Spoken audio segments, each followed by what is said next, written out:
So let me summarize once again. So in the bug priority, we are having high, moderate, low.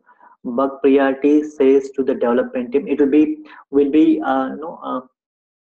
giving this bug priority in a while raising a defect itself, and this will indicate that how fast a defect has to be fixed. Okay, how fast a defect has to be fixed, how we have to treat a defect. Okay, if you raise a defect with the high priority, so you're expecting that the defect has to be fixed as soon as possible. Okay, so you're expecting the development team to be fixed it very urgently, something like that.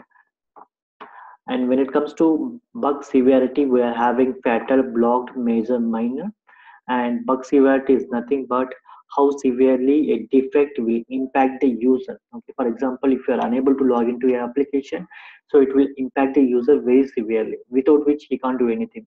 If you are accessing a URL and the application itself is not loading, okay, the user is completely blocked, right? And if one of the feature is not working, for example, view balance is not working and all other fund transfer, ad pay, and all other features are working fine, then we can call it as then we can call this defect as major. And one of the small functionality is not working and the user is not going to impacted because of this, we can call it as minor. Okay, so that's all about bug priority and bug severity. So during the bug priority, we have to, so during the bug priority, it ensures that how fast a defect has to be fixed. Okay, in the bug severity, it says that how how severely it affects a user. Okay, so that's the difference between bug priority and bug severity.